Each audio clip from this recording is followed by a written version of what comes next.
Two roads diverged in a wood, and I took the one less traveled by. And that has made all the difference.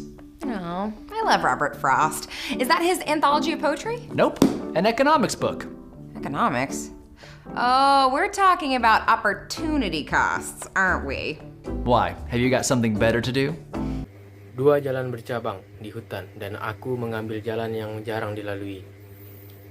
Dan itu membuat semua perbedaan. Oh, aku suka Robert Frost. Apakah itu antologi puisinya? Tidak, sebuah buku ekonomi. Oh, kita berbicara tentang biaya peluang, bukan? Mengapa? Apakah Anda punya sesuatu yang lebih baik untuk dilakukan? Vic is a food server at an upscale restaurant. He gets a call from his friend, Ben, who has an extra ticket to the My Chemical Romance reunion tour. Though Ben paid $60 for the ticket, he's willing to sell it to Vic for $40. Since it's his second favorite band, Vic would happily pay twice that. So he gets someone to cover his shift and they split an Uber to the concert. Unfortunately, Vic ends up missing almost half the show waiting in the beer line, where he spends another $20. And the seats aren't even that great. As he cranes his neck to see the stage, Vic can't help but calculate how much this mediocre night cost him. Before you bother doing the math, you might notice there's something missing.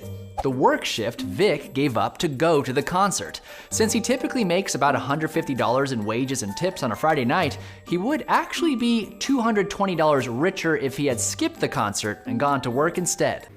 Fix adalah pelayan makanan di restoran kelas atas. Dia mendapat telepon dari temannya, Ben, yang memiliki tiket tambahan untuk tur reuni My Chemical Romance. Meskipun Ben membayar $60 untuk tiket, dia bersedia menjualnya kepada Fix seharga $40. Karena ini adalah band favorit keduanya, Vic dengan senang hati akan membayar 2 kali lipat. Jadi dia meminta seseorang untuk menutupi shiftnya dan mereka membagi Uber ke konser. Sayangnya, Vic akhirnya kehilangan hampir setengah dari pertunjukan yang menunggu di antrian bir, di mana ia menghabiskan $20 lagi dan kursinya bahkan tidak terlalu bagus. Saat dia menjulurkan lehernya untuk melihat panggung, Vic tidak mau menghitung berapa biaya malam yang biasa-biasa saja ini. Sebelum Anda repot-repot menghitung, Anda mungkin memperhatikan ada sesuatu yang hilang. Shift kerja yang fix menyerah untuk pergi ke konser, karena dia biasanya menghasilkan sekitar $150 dalam bentuk upah dan tips pada Jumat malam. Dia sebenarnya akan menjadi $220 lebih kaya jika dia melewatkan kontrak dan pergi bekerja sebagai penggantinya. This is an example of what economists call opportunity cost, which is typically defined as the benefit that is missed or given up by choosing one alternative over another. And it doesn't just apply to money. If you decide to eat at a Chinese restaurant instead of a Mexican one, you might enjoy the Kung Pao chicken, but it's at the cost of not enjoying a plate of enchiladas. Life is full of such forks in the road. You and your wallet can't be in two places at one time, so we're constantly faced with decisions about where to put our time and money. The concept of opportunity cost encourages you to look far down both paths and compare all the ramifications of each option.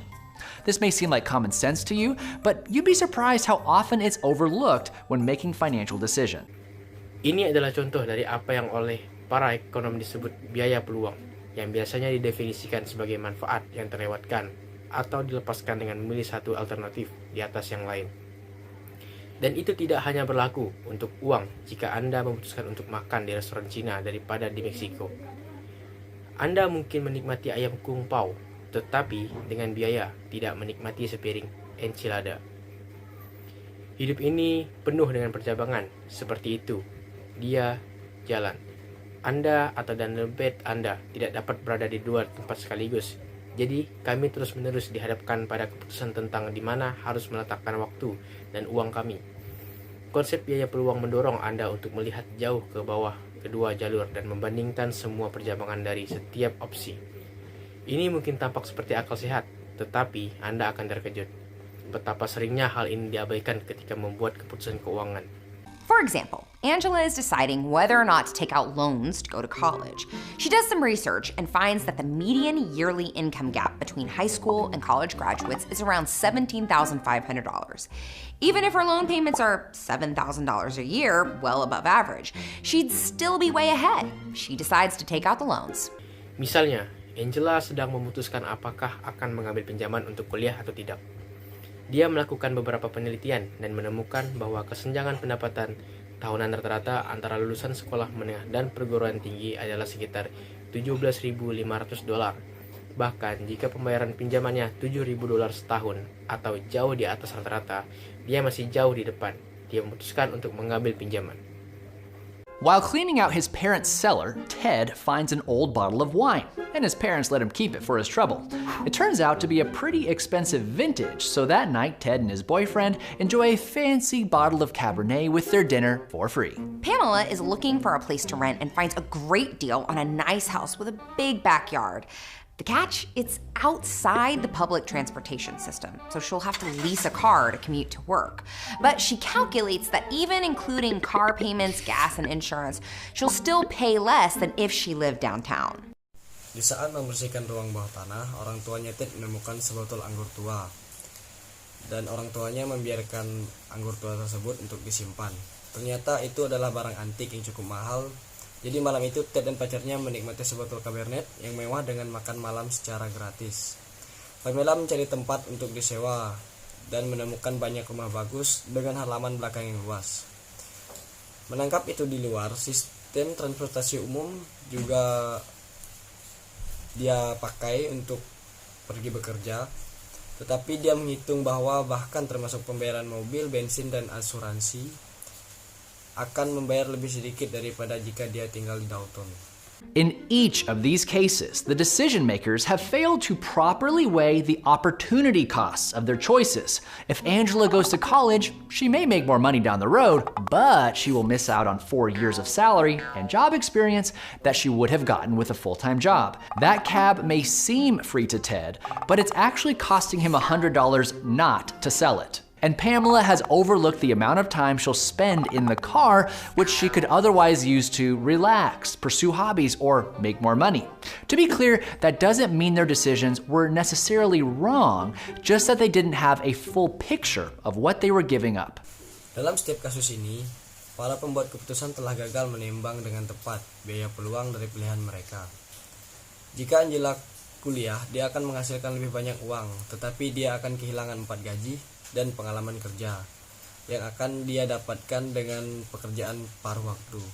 Taksi itu tampak gratis bagi Ted, tapi sebenarnya dia harus mengeluarkan biaya $100 untuk tidak menjualnya. Dan gas Pamela mengabaikan jumlah waktu yang akan dihabiskan di mobil, yang sebenarnya bisa digunakan untuk bersantai, hobi purdai, atau menghasilkan lebih banyak uang. Untuk lebih jelasnya, itu tidak berarti keputusan mereka selalu salah. Hanya saja mereka tidak memiliki gambaran lengkap tentang apa yang mereka menyerah. Opportunity costs are especially relevant to people in business or government, where shareholders and political opponents are more than happy to imagine how that money could have been better used. If an executive wants to spend $10 million on a marketing campaign, he has to show that not only will it return a profit, but that it will return more of a profit than any other use of that money, like renovating a factory or developing a new product. Biaya peluang juga sangat relevan bagi orang-orang dalam bisnis atau pemerintah, di mana pemegang saham dan lawan politik dengan senang hati membayangkan bagaimana uang itu dapat digunakan dengan lebih baik. Jika seorang eksekutif ingin menghabiskan $10 juta untuk kampanye pemasaran, dia akan menunjukkan bahwa itu hanya akan menghasilkan keuntungan, tetapi juga akan mengembalikan keuntungan daripada penggunaan lain dari uang itu, seperti merenovasi pabrik atau mengembangkan yang baru. If a city council wants to build a rec center, it's not enough to say it will benefit the community. It has to create a larger benefit than if the money were used for any other purpose, like education or housing. Jika Dewan Kota ingin membangun pusat rek, tidak cukup mengatakan itu akan bermanfaat bagi masyarakat. Itu harus menciptakan manfaat yang lebih besar jika uang itu digunakan untuk tujuan lain, seperti pendidikan atau perumahan. Opportunity costs are also a key concept behind specialization, which means focusing on a smaller scope of production to increase efficiency. For instance, Elon owns 2 factories. Factory A can produce 50 electric cars in one day, and Factory B can produce 40. But if they switch production over to his new Cybertruck, both factories have the same daily output, 20. This means that every Cybertruck Factory A makes comes at an opportunity cost of 2.5 electric cars not made. Elon decides to have Factory B produce all his Cybertrucks because the opportunity cost is lower.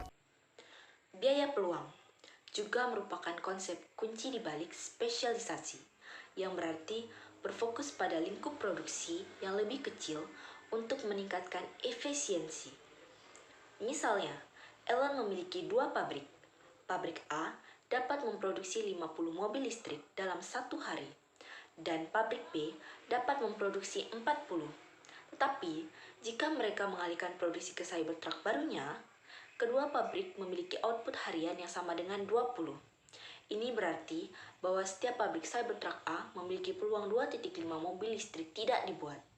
Elon memutuskan agar pabrik B memproduksi semua Cybertruck miliknya, karena biaya peluangnya lebih rendah. Even if you're not an auto executive or a city council member, taking a moment to weigh opportunity costs before a decision will make you a more competent CFO of your own life. It's also a good reminder that money is fungible. Every dollar you spend in one place could theoretically be spent anywhere else. Bahkan, jika Anda bukan eksekutif otomotif atau anggota Dewan Kota, meluangkan waktu sejenak untuk mempertimbangkan biaya peluang sebelum membuat keputusan akan membuat Anda menjadi CFO yang lebih kompeten dalam hidup Anda sendiri. Ini juga merupakan pengingat yang baik bahwa uang dapat dipertukarkan. Setiap dolar yang Anda belanjakan di satu tempat secara teoritis dapat dihabiskan di tempat lain. But it's important to remember that opportunity costs refer to all benefits, not just financial ones. The experience of college life, the comfort of a spacious house, and the emotional satisfaction of treating yourself are hard to put on a balance sheet, but the benefits are no less real. Tetapi, penting untuk diingat bahwa biaya peluang mengacu pada semua manfaat, bukan hanya keuntungan finansial.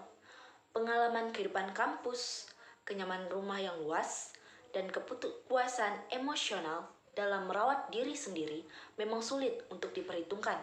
Tetapi, manfaat tidak kalah nyata. Even Vic had no way of knowing that night would be a bust. If he had skipped the show and worked his shift instead, he might have ended up kicking himself over the opportunity cost of missing what he imagined to be the greatest concert of all time.